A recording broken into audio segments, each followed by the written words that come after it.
Hello. Thank you for tuning in, folks. And Candi, did that? It looks like the chat function is working, as far as I can tell. And give me some kind of sign there if it is. And I believe we are good to go. Hey, Paul. Westrom. Hey, Westrom. Good morning to Vinoski, Duke City Aquariums. Thank you so much. Hey, Kevin.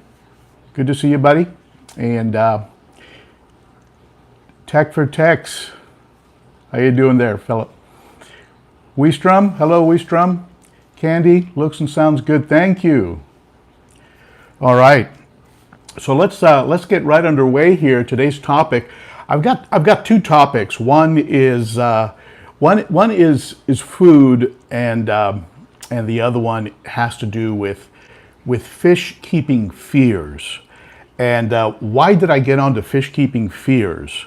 I was going through some of the comments and chats that are occurring at the ben.o.cichlid Facebook group, and very frequently people will voice a fear or a concern, and I'm going to get into what those are as we get towards the end of today's chat.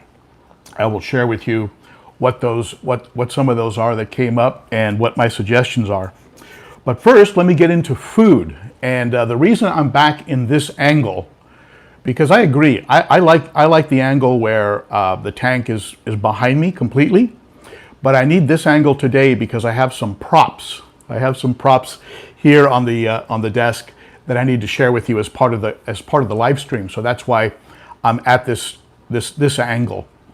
Not my favorite angle, because you have the overflow box that runs here, so you get a little bit of a blocked view of the fish. That overflow box is where the water runs down and into the sump from the top, and behind it there's an intake for a Sun 704B that you never see on my videos because it is hidden behind that box. So there you go. So the reason I started thinking about food was I had something happen with one of my beagles. I have two beagles, and sometimes you hear them on my video streams. You'll hear them in the background trying to contribute content, and but they one of them is around 15 years old, which is technically at the end of the life cycle for an average beagle. And she started showing some of the symptoms that beagles do when they get to the end of their life, which is a bit of a sad subject, but we've been through it before with another dog. And what we did was, yeah, Kevin has met my beagles. They love you, Kevin. And I use the beagles as a barometer of people. And if they like you, you're okay. If they stay away from you, you're not allowed in my house. At any rate, the older beagle, her name is Pepper, and she started moving very slowly. She started getting up very slowly from her bed. She was not eating. And so I took her to the vet. The vet did an exam and said, yeah, you can put her through a lot of treatment, a lot of X-rays and scans and things like this, and we can do perhaps some surgeries to remove maybe a couple growths here and there. She had some swelling in her glands and what have you. Chances are she's going to go through all of that suffering, and then she's going to probably pass away in about a year, because she's at the end of the normal lifespan of a beagle. So what we did is we did a little research, and we found some foods that are very, very high in some things, like omega-3s, and very, very low or have no additives, preservatives, coloration, very low in ash, things of this nature, and we're organic. In other words, contain no residue of pesticides, nothing like that. And so we started feeding this to this 15-year-old beagle, and she started eating again. And her coat became real glossy. Now I got to share this with you. I have two beagles. I have a lemon beagle, what's called a lemon beagle. It's kind of beige. And then I have one that's a tricolor beagle. And it's the tricolor one that's having the trouble. And she's always had very coarse fur. Here she is at 15, and her fur became soft and silky. So this made me think. I mean, look at the impact that food had on this dog. Now, I'm not telling you she's going to live to be 20 now. I mean, she's still very old, but she's running around. She's playing with Lucy, the other beagle. She's eating again, and she's wagging her tail. All these things were not being done before we started giving her good quality food. So if this applies there, I imagine it must apply to areas like, it must apply to people, it must apply to fish, it must apply to other areas. So I started looking into what is it that's in these fish foods. And what I do, and this is very timely because I just got a big shipment in from SuperCichlids, from Lisa and her family over at SuperCichlids. And so this is kind of a timely video. But I have just a big array of foods. I have some 3mm cichlid pellets. This is for the big boys, and there's some big boys back here that can open their mouth like the size of a silver dollar. So hey Paul, I see you, Paul. So I have also some of these jumbo fish, 4mm. These are jumbo fish, and so I've got quite an array of this Northfin stuff. I also have some 1mm. This is more for the fish in the 60-gallon, to grow out. And so what I do is I take that food and I mix it up, and I use this container. This is another type of food I use. It's Cobalt Ultra Pellet. And I tried it after going to the American Cichlid Association meeting and meeting with one of the owners of Cobalt. And he opened it up and he said, "Here, take a whiff of this." And I did, and you know what? This stuff smells good. You don't have that gag reflex you have when you open other kinds of fish food. So that in and of itself, I think, is a good sign. These foods are very high quality. I think the Northfin foods are high quality, but I'll tell you something. This is not a good smell. When I'm feeding the fish and I open this bag up, my wife walks by and goes, "Oh man, was that you?" So this food smells really good. Now I use this container now. I'm going to use it as a mixing container, and by that what I mean is I'm going to put some of these different types of fish food together with some additional Cobalt probiotic, and I'm going to make a little bit of a soup, a little bit of a stew here for the cichlids. Now you've heard me talk about it before. I don't think any one company, they put a lot of research into it. I understand that. They don't want to lose customers. They try and do the best they can. But I don't think any one company has the magic formula. And so what I do is I create a mix of these different types of food, and I'll even throw in some Northfin krill. I'll throw some of that in. I'll throw in some. I'll mix. I don't throw this in because it wouldn't work right, but I mix this in during the week. Some spirulina, some Zoomed, and I'll talk more about this later. And now, why did I start doing that? I started doing that because whenever I'd order something from SuperCichlids, this is my last order of SuperCichlids. And in that, I got this. You see what this is? I mean, I kid you not. There's like 20 sample bags in here of different stuff. 20 different little bags. And some of it is stuff that I ordered. Some of it are jumbo pellets. And so, I was like, what am I going to do with all these little sample bags? So I just started dumping them into one big container and making this sort of fish stew. And I noticed that the fish were responding very, very well to it. And so that became the way that I put food together and feed them.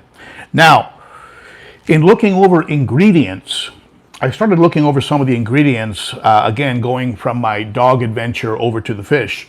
I started looking at ingredients, and I was real pleasantly surprised because the foods that I was buying, for the most part, were very, very clean and had very, very high quality ingredients.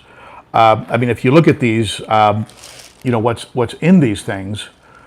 You have prawn and swordtail and jumbo squid, dried spirulina algae, whole anchovy, whole sardine, whole scad, looks like scad, Jenga shrimp, whole garlic. That's the secret ingredient in this stuff, garlic, I think. It drives the fish nuts when I feed them this stuff. These guys behind me, I put some of this in there, and I've got water all over the front of my tank. So when I feed them, I have to have like a towel out because it's just a feeding frenzy. So the ingredients in this, and I don't see what I don't see, and I think this is just as important as what you see in here is what you don't see. Because yesterday I went to PetSmart, and I went to PetSmart because I was looking for John and Lisa and Evan, and I looked everywhere, I couldn't see him. So it's an inside joke. But I went to PetSmart, and what I did was I bought some frozen krill, which I feed these guys back here, and I bought some omega-1 frozen cichlid cubes, which contains a lot of garlic. And these guys back here love that stuff. They love it. But while I was there, I picked up some of the other types of food. Now, I'm not going to say the names. Let's just say that they're a very broadly available commercial. Hello, Elflower. They're a very broadly available commercial food. And I started looking at the ingredients, and what I saw were ingredients that were not necessary in fish food. And when you get off this stream, or when you go into a fish store, look at the back, and if you see blue lake color, red number 2, dye number 4, red number, these things have really there's nothing in those ingredients that do anything beneficial for your fish. And when somebody ingests something that isn't meant to be ingested, it stresses the organs because they don't know what to do with it. The kidneys, the liver, they don't know what to do with that. So very often you could be creating a problem and an adverse reaction when you have fish foods that contain additives. Now, that being said, the simplest fish foods, the ones that have, in my mind, the simplest formulas and the least amount and zero amount of additives, that to me would be the most ideal. Now you get something like a frozen krill. Frozen krill, you know what you get with frozen krill? You get krill. That's it, and water. That's what's in there. Sometimes you can have some things that might get in there, maybe in the way they process it, that may be inadvertent. I know sometimes with bloodworms, there's a concern that there might be some types of things that are in there with the bloodworms, maybe bacteria or viruses. I'm not sure. You might know more about that than I do, but for the most part, it's a very simple thing. It's just krill. Think about what these fish do in nature. They simply go after one source of food and they catch it, then they go off and get another source of food. That's true. But very often what they're eating at any one time is they get that, they get one thing. So if you look at food and you see dyes, colors, and a lot of additives. Now, I used to worry a lot about soy or the corn or wheat. If it's real low in the ingredients, I don't worry that much about that because it's a binding agent and you've got to have something that's going to hold the food together.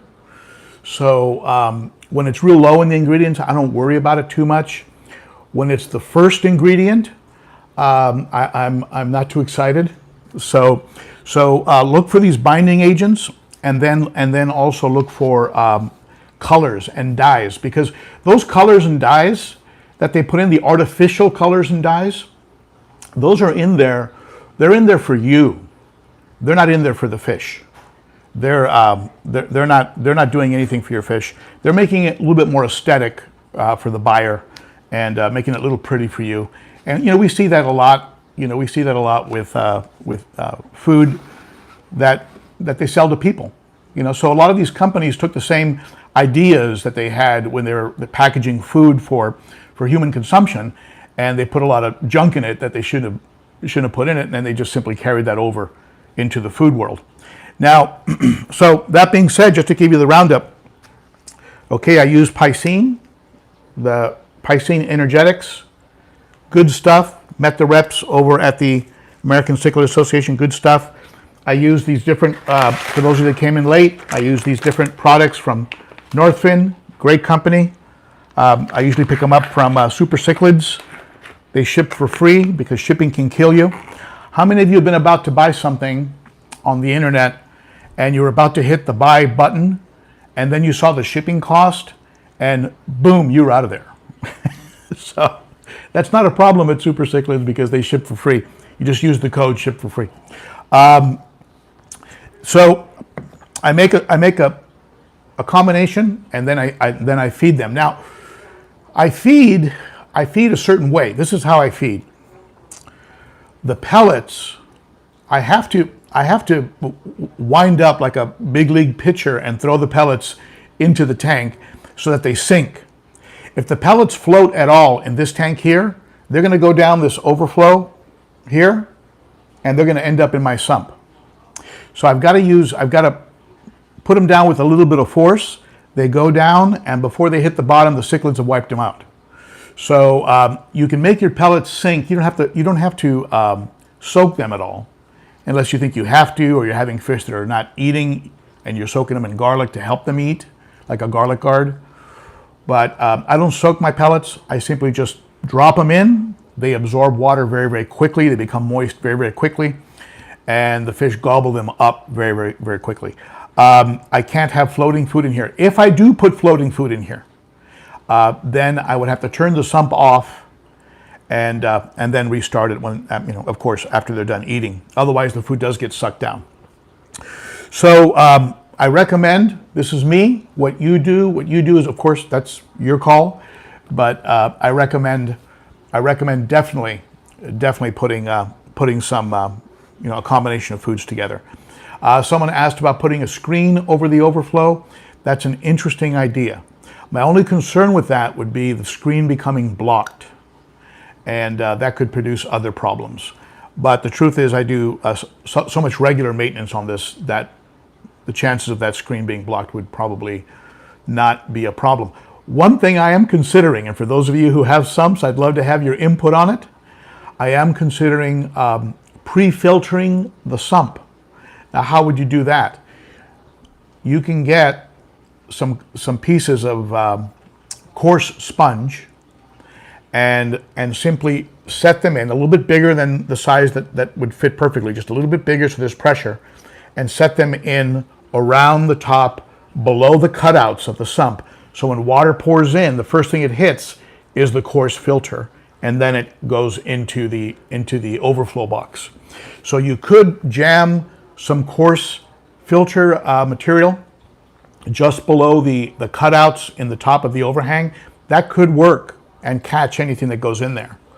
And so just an idea. Am I crazy? If you have a sump, tell me what you think. And I might still be crazy. So let me talk to you a little bit about, I tried, and you know what? I tried to bust these foods. I thought, you know what?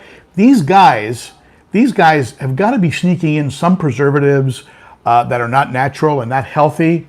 These guys have got to be doing some stuff that isn't completely kosher. So let me look at their ingredients and do a little research. And so I'd come across something like, I did this little list of stuff. I go, okay, I've got them now. I've got them busted now. They're putting peroxidine hydrochloride in there. That's got to be bad. How can that be possibly good for you? And then I did a little Google research on it, and it's actually a type of vitamin B.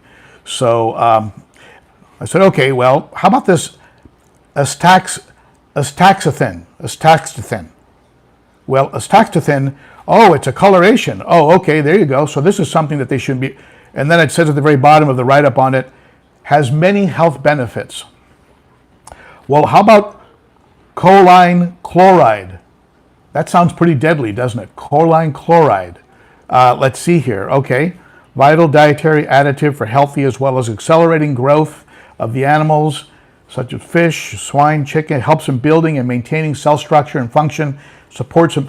Okay, so if you see something pretty exotic on the back of the fish packaging, don't panic. Chances are it's the way they're required to list it, but it's probably vitamin B, vitamin D, okay, omega-3, things of this nature. Now, I want to talk a little bit about this stuff, Spirulina 20. If you have experience with this product, Spirulina 20, go ahead and make some comments, because this stuff, this Spirulina 20, you can see it here. It's just a flake, just a regular old flake, and this might be quite possibly a perfect food for cichlids, and I'll tell you why. I'll tell you why I say that. Paul, thank you so much, buddy. Someone super chatted and put a fiver in my dancing outfit on the no pole dance jokes. I'm sorry. So it's a blue-green plant plankton rich in protein and several major vitamins, A1, B1, B2, B6, B12, C, and E. 20% spirulina, blah, blah, blah. And when you look at it, it has, you think of it, well, spirulina, well, it just must be algae. I mean, it just must be like greens, just greens, which already we know is good for our fish. We should put some greens, I believe, even in the carnivores, because it helps to keep that digestive tract flowing, and we all know that bloat is a horrible disease for our fish. But this stuff has salmon fish meal, spirulina algae meal, soy, there's the binding agent, soy flour and wheat, so there's the binder.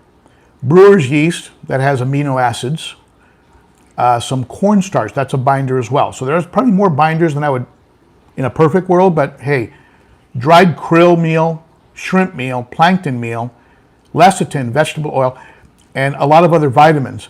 And it has, the protein percentage on this is actually comparable to what you get in this food.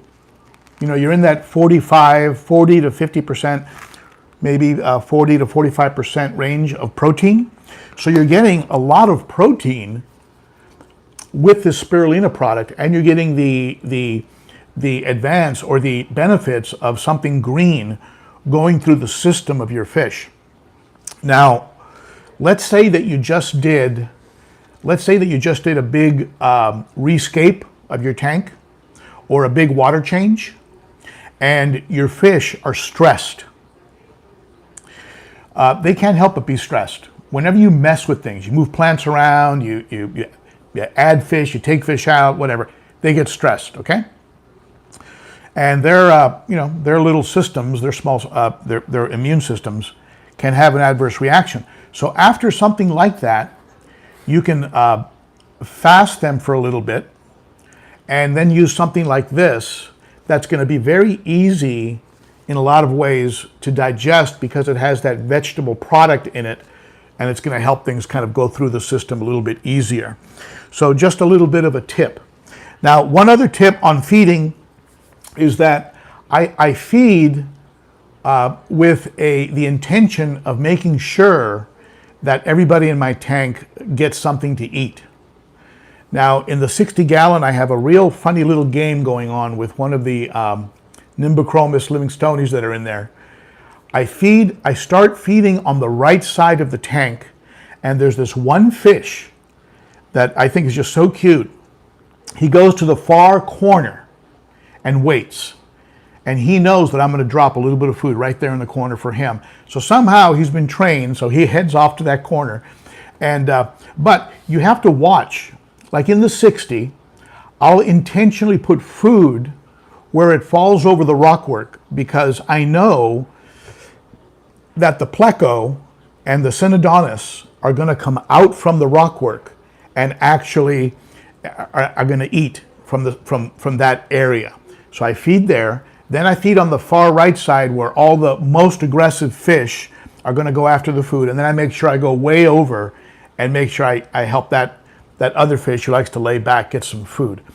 Watch your tank when you're feeding, and if you see that somebody is being neglected, you have to sort of adjust it. I find that spreading the food out throughout the whole tank, a little sprinkle here, a little sprinkle in the middle, a little sprinkle in the far, that way you get to everybody. Cichlids are notorious for not letting a single grain get to the bottom. And if it gets to the bottom, if you have something like a sand diver, forget about it. I mean, they come around like a shovel and just scoop up everything. So your bottom feeders, if you have bottom feeders, they're going to starve probably. So you have to come up with a regimen that allows them to eat.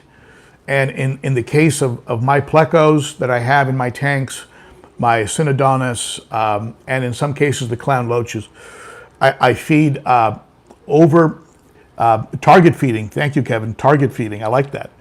I feed over the heavily planted area, and that way the bottom feeders and the clowns, they get in there, they stick their snouts in there, and they're able to get to food where the other fish simply don't even bother looking. Also, of course, when the lights are out late at night, you can drop some of these guys in there. But I'll warn you with cichlids, they have like nighttime radar, and they'll hear it dropping and they'll hit it. So you got to be very stealth in how you do it, and make sure you get no splash, and that way your pleco can get a nice big algae wafer to work on. But the fish in this tank back here, they can get an entire algae wafer in their mouth without any problem whatsoever. So they just come in and they just nail it.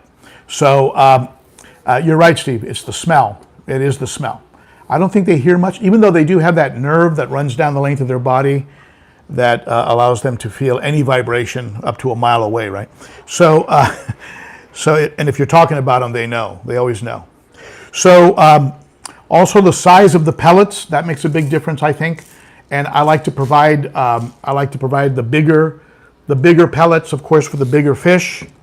And I'm not sure if you're aware of this, but ZoomEd, or no, not ZoomEd, but I think Northfin has come out with a special pellet for the Ohio Fish Rescue, and for their fish. Here it is right here, special pellet for the fish at the Ohio Fish Rescue.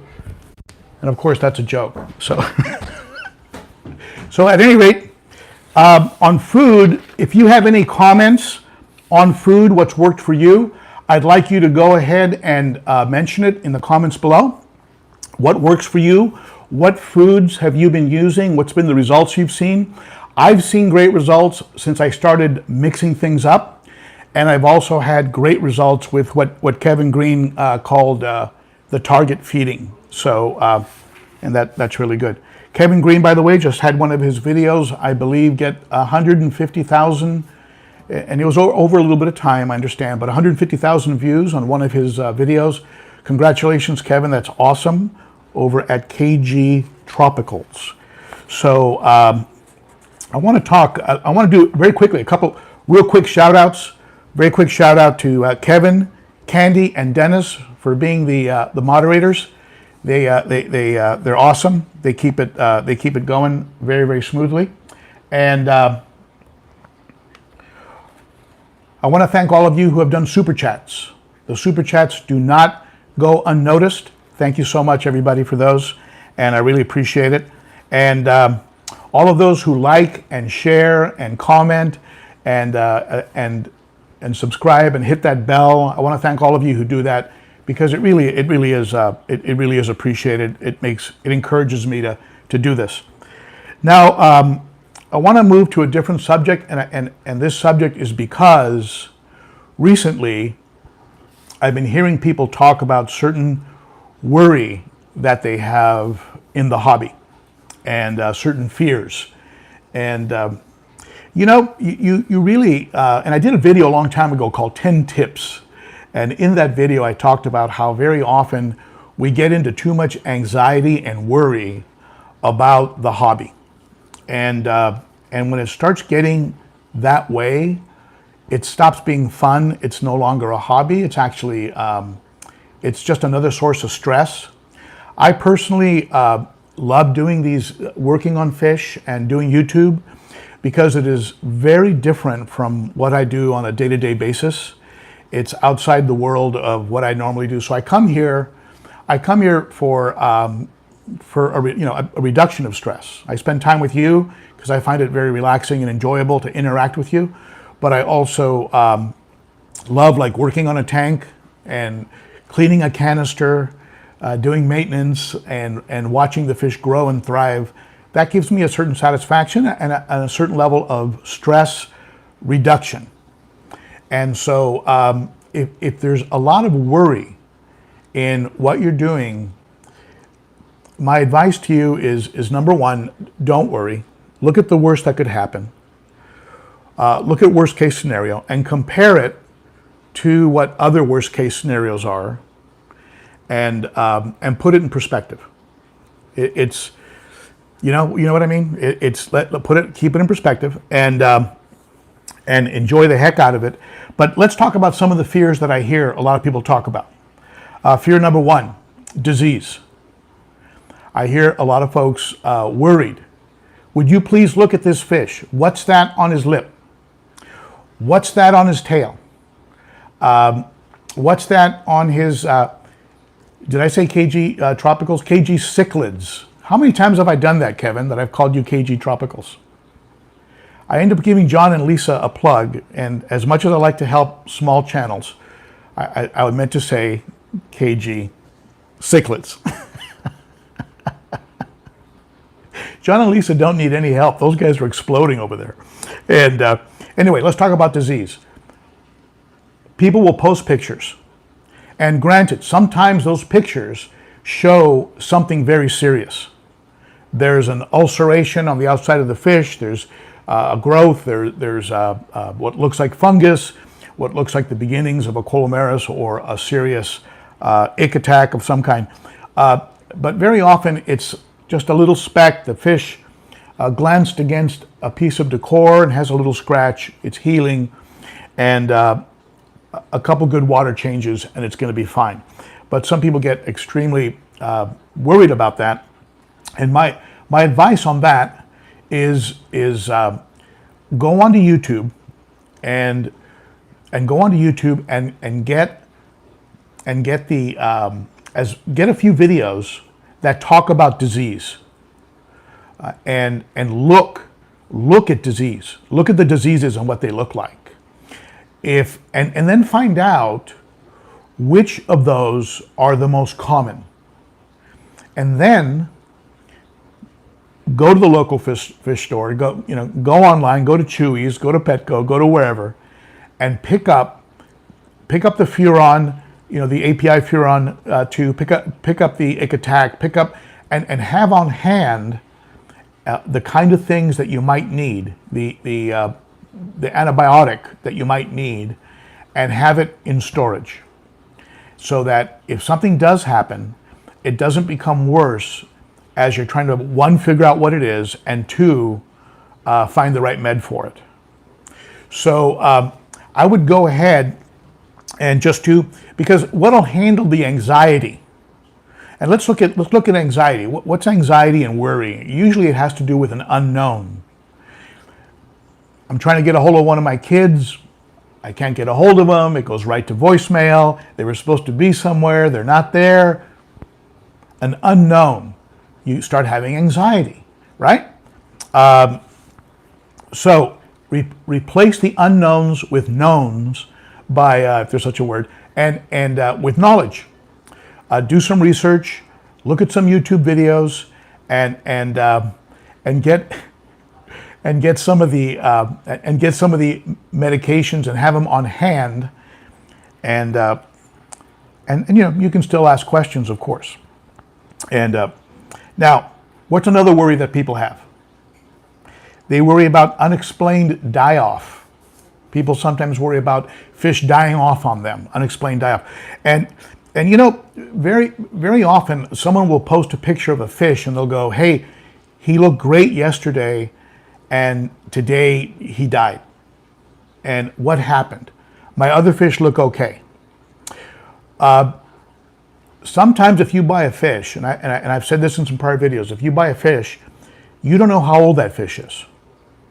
And sometimes you've bought a fish that is at the end or in the last third of its normal lifespan, and you really don't even know it because you just bought it. They sent it to you. There's no birth certificate, right?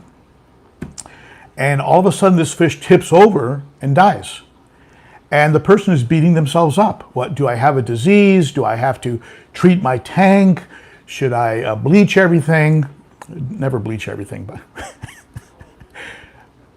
and when the truth is, chances are he or she just died of old age. So, Denny, that's amazing, first of all, that a fish lasted 18 years. And so I just saw that comment. I try not to look at the comments, but sometimes, boy, they just jump out at me. That, to me, is a testament of good fish keeping. I mean, that fish lasted longer than most people's dogs. 18 years? Are you kidding me? Okay, so they do sometimes just die of old age, and people rack their brains. They get really worried. They post a lot of pictures. Unexplained fish die-off is a real big worry that people have. With us cichlid keepers, you know what a lot of us worry about? We worry about that little switch inside of a cichlid brain that flicks, and all of a sudden, what was once a calm and peaceful cichlid becomes a serial killer, and you wake up one morning and 4 or 5 of your fish are dead. And African cichlids, and South American to some degree, right, are not for everybody. And I've said that before, because these fish sometimes will have something trigger, whether it's territorial, whether it's hormonal. Someone said that water changes help to reduce the hormones and things of this nature, and rescaping, moving rocks around, can help to take off the protected territory stuff. But anyway, there's a lot of theories and a lot of lower the temperature in the tank, because that'll lower their aggression. A lot of theories out there about aggression, but that is a real worry, and it's something that keeps fish keepers out of African cichlids, or takes them out of African cichlids. I love my, I love my wet pets, I think it's I love LUV, my wet pets. Someone from the Northeast, real nice fellow. He ended up getting completely out of cichlids because he got sick and tired of the chasing, the nipping. So it might not be for everybody, but it is something that us cichlid keepers do worry about. And when you get a good combination that seems to be working, you enjoy it, but there's always a little part of you that's saying, okay, who's going to wake up on the wrong side of the rock? Other kind of worries that I hear about: leaks, cracks, flooding, right? You hear people talk about that. I hear about flooding a lot. I hear about flooding with sumps People worry about sumps flooding on them. And let me make an adjustment here. People worry about sumps flooding, and I've shown, if you go into my sump playlist, I've shown that unless there's a plumbing failure, in other words, where two connections come apart or a pipe actually bursts or leaks, which is very uncommon, very, very uncommon, it is impossible for this thing to flood. I've turned off the pump and let the sump fill up completely with no water being taken out of it. I've also blocked the overflow and let the pump run until it couldn't push any more water. And in both cases, no floods. The point I'm making is that if you set it up correctly with the right amount of water, you shouldn't have to worry about a flood and with a sump. And the truth is, you can flood with anything. You can have a connection fail on a canister. I've heard lots of stories about canister flooding. And in that case, of course, what you would have is a siphon going from the depth of your input, the input that you have, the canister input in your tank, from that all the way down to that depth, down to the canister, that will siphon the tank, right? Something to remember with a canister is that the output is very high. It's about right here. And so even if I got a back siphon going, it wouldn't take that much water out. And also I have a reverse valve, so water can't flow back to the sump from the output. And I have a hole drilled in the output so that air would get into the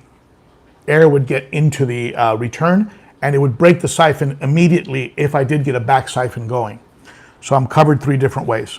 So anyway, people worry about flooding, and it can happen. You can have a crack in a seam. You can have a failure in your plumbing. It kind of comes with the territory, but that's one of the things I hear a lot of. And here's something I hear a lot of.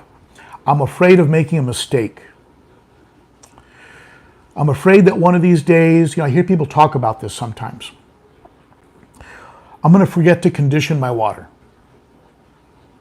I'm going to forget to plug the canisters back in or restart my filters. I'm going to forget to plug in I'm going to forget to, turn on my power heads, and so I'm not going to have surface agitation, and all my fish are going to die from lack of oxygen. You hear these kind of things. I got news for you. At some point, you're probably going to do that.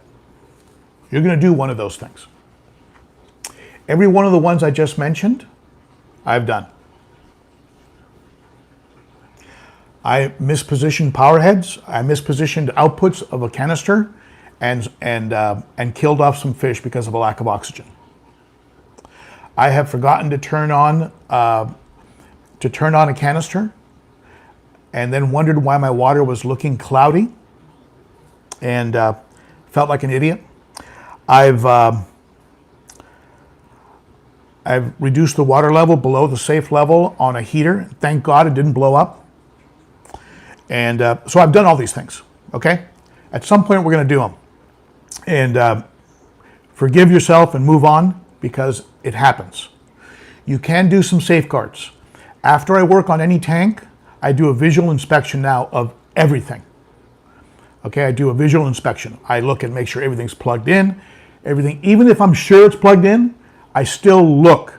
I'm like a damn airplane pilot. I've got my checklist. I'm like, okay, we're ready for takeoff. So everything's plugged in, everything's running, power heads are on, power heads are in position, outputs are pointing the right way. Okay, everything's good. All right, good. On heaters, I'll tell you a tip, and maybe this will work for you, and maybe it will not, but you can place submersible heaters. You can place them low on your tank, so that when you do water changes, the water never gets below the heater, if that works for you. If you have decor that can hide the heater, you can do that. I used to do that. I used to do it with discus because I found out that discus, they find smooth surfaces to lay eggs, and if they lay eggs on a heater that is hot, they can actually cause damage to their bodies and, of course, kill off the eggs almost immediately. So I started putting the heaters horizontal and low, and you never have to worry about them when you do a water change.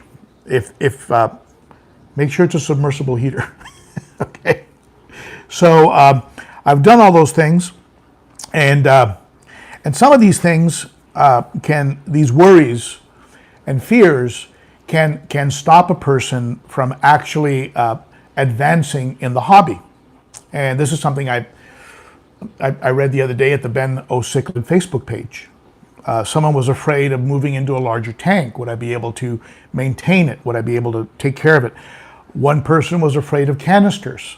I'm afraid of, how do you set them up? Are they gonna work well for me? I'm not sure how they operate. I certainly hear a lot about sumps, a fear of sumps, fear of flooding, and a fear of keeping more delicate fish, like people that want to move into discus. Well, I don't know if I have the ability to, I don't know, do I want to do RO, do I want to do an RO system? Do I want to run expensive UV units? How far do I want to go? And so all of these fears are bona fide. All of these fears are real to people. And I'm not saying any of this to make less of anyone who voices them. But I'll tell you, your antidote is knowledge. Seek out as much knowledge as you can, watch videos, and then jump in. Jump in. I've jumped in too fast sometimes. Like with the sump, I've talked about it before. I jumped in too fast. I made some foolish mistakes. I was harassed by some people on the internet. And one of them I had to block. I hate to block people, but I had to block them. You just went too far. And so, at any rate, watch videos, get knowledge, and as your knowledge increases, your anxiety is going to go down. And then what will happen is you'll jump in and you'll get the real world experience, the actual hands-on experience. You'll make mistakes. You will make mistakes. And then you'll learn from those mistakes. And I'm telling you, those lessons, you don't forget those lessons. You will not forget those lessons. Now, I'm going to tell you one thing that is a pet peeve of mine, something that really bugs me. And you can tell me what you think. But a fear that a lot of fish keepers have is they have a fear of posting a picture or a video of their tank on a forum because they're afraid they're going to get ridiculed. They're afraid people are going to harass them. And they're also afraid sometimes to ask questions because people make them feel stupid. That's a stupid idea. Who would think that? Are you an idiot? What kind of a cretin would ask? What kind of a village idiot would? And I'll tell you something, it drives me crazy when people attack or go after people who are asking an honest question. So, and people, that's a fear. It's a fear that people have. I don't know if I want to throw this out there because I'm going to get a lot of pushback. A lot of people are going to gang up on me, and so that's not allowed at the ben.o.cichlid Facebook group. It's definitely not allowed here. If somebody makes a comment and it's an honest question, they're not just throwing it out there to get attention or to be a weirdo. Yeah, we field the question and we actually answer their questions. But I don't like to see that when that happens. So let's take a look here at some of the questions that have been streaming by here. And if any of you have done super chats and I haven't seen it, I'm sorry. I'm going to go ahead and take a look at those now. And let's see if I can access. Let's see here.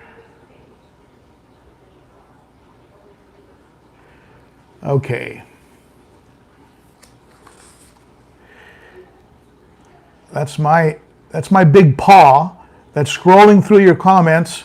I apologize because of the big paw. I'm not trying to poke you in the eye. Not that I haven't thought of it. Okay, let's see here. Okay. Well, you know what? Here's what I'm going to do. I'm going to go ahead and go back to the end of the comments here. And Paul, thank you so much, buddy, for the $5. Thank you for that super chat. Those of you who want a super chat, it is available to you. It is open for business. So go ahead and give me your questions and comments. Let's go ahead and Kevin, you're out of control. Let's go ahead and pick up some questions. Go ahead and throw them at me. We're getting near the end of the hour. You know, it's amazing. I'll start these things and wonder if there's enough to talk about, and then all of a sudden, it gets to the end, and it's gone by so fast. So, anybody would like to ask something that is fish related, on topic, about today's topics, or anything about any topic really in prior videos, go ahead and give them to me. It looks like we have about 59 people still on. Thank you so much for all of you that are there. And for those of you that haven't, please be sure to like and be sure to, your comments will disappear from under the video. I think when it posts, I think you can activate looking at the chat comments, but go ahead and when it does post, go ahead, you can make your comments there too. I love reading the comments. Let me see here. What do you think about the mixing of some full-grown peacocks with my jumbo caps in my 220? Okay. I'll tell you, I've had to add some big fish, and the way I've done it is I've usually rescaped and then added them with the lights out. But I didn't do it right before bed because cichlids can hunt very effectively in the dark, and very often some of the biggest splashing I hear in the tank behind me is while I'm sleeping. And so I'll turn off the lights so it's very calm. Maybe I've rescaped a little bit just to confuse things a little bit, and I'll add a big fish, like when I added the trout, or when I added that big eye biter. And then I keep an eye on things very closely, and I keep my fingers crossed. I have added some fish, like I tried to add the deep water, the Plastodachromis deep water Electra. I tried to add them. I tried to add the sapphire, the star sapphire, Plastodachromis star sapphire.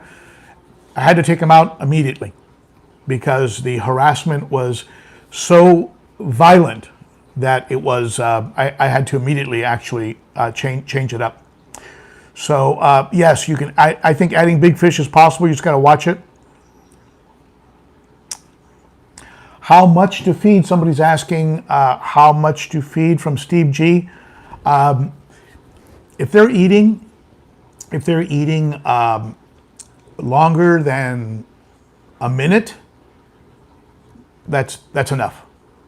These guys are so voracious and so fast in their eating that they consume so much so quickly that if someone tells you 2 or 3 minutes, I don't know what they're thinking. Because if these fish were to eat for 2 or 3 minutes, that would be almost an entire bag of. So if 30 seconds to a minute, and you can time it, these guys will have a full. I mean, they're full. Their mouths are full. And the bigger fish, I feed them once a day. And the smaller, the ones that have a lot more growing to do, I feed them twice a day.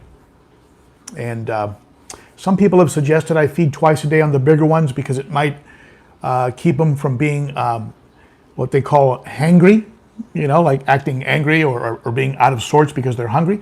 I haven't noticed a difference. So Let's see what else is going on here.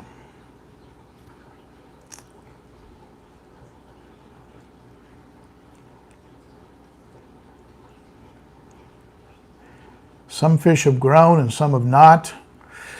You know, someone's asking about some buying fish and some grow and some not. From Christine. Christine, some fish have different growth rates. Something that you need to everybody should look into. And I've suggested this before. Like, let's say you want to do a haps and peacock tank. Go ahead and get some peacocks. Let them get established, and then add slightly smaller haps, because those haps are going to grow very, very quickly. And for example, a Venusus. The Venusus in the tank behind me, I don't know if you can, there he is right there. That beast, in just a few months, that Venusus had doubled and then doubled again and then doubled again. And it was just crazy to watch. He was like a weed. And the other fish were not keeping up at all. And as he grew, he became more aggressive. He needed to be with bigger fish. So do a little bit of research when you're putting together a cichlid tank. If you were doing a community tank, you know, neons and platies, swordtails, I don't think that's going to matter that much. Angels can be very aggressive. I would probably put angels in a little smaller because they can be nippy. Gouramis can be a little nippy from my experience. I've kept all these fish over the years, and but in a community tank, not so much a concern. In a cichlid tank, it is. And Elflower, how many times do you feed guppies? I haven't kept guppies. I can't comment on that, Elflower. I love guppies. I love the way they look.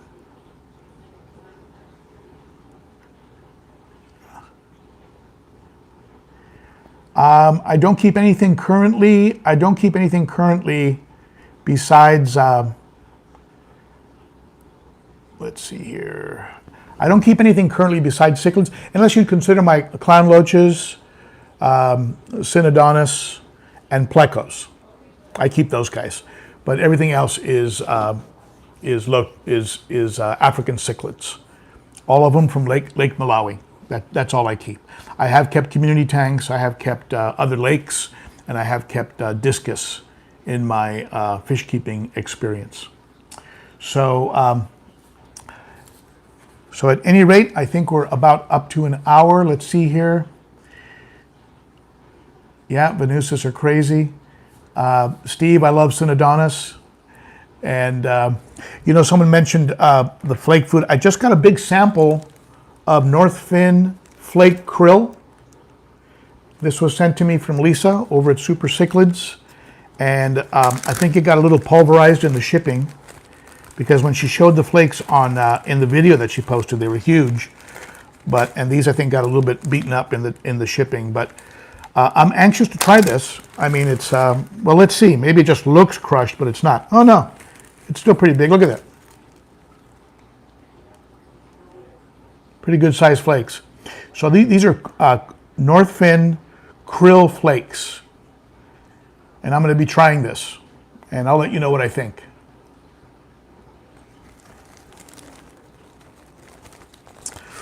All right. So a big shout out to Candi. Candi, thank you, sweetie. Love the fact that you show up and help me out. And Kevin, thank you, sweetie. And thank you, Dennis. Thank you so much to my admins and for helping out. Thank you to those of you who gave it a thumbs up and who shared. And I'm going to go ahead and wrap up. Before I do, if you have any suggestions for another live stream, please go ahead and share them. Let me know what you think. And once this video posts to YouTube, go ahead and share under there what you think would be a good topic for a live stream. And I mean, I always have things that I want to talk about, of course, but I'd love to hear what you want to hear about. And I'm going to be releasing a video in a couple days on ordering fish by mail. And again, it's one of those areas where people have fears, and they have concerns about ordering fish by mail. I'm going to share with you what my experience has been, and my suggestions on how to make that experience the most positive. So look for that video on ordering fish online by mail order. And I'm not going to tell you who, but I'm going to have some heavy hitters, some guests, making some comments on that video about ordering fish live and what you can do to make that experience smooth. So stay tuned for that video, ordering fish online or through mail order, okay? So thank you, folks. You rock, you know it. You know I mean it when I say it. Thank you so much for tuning in.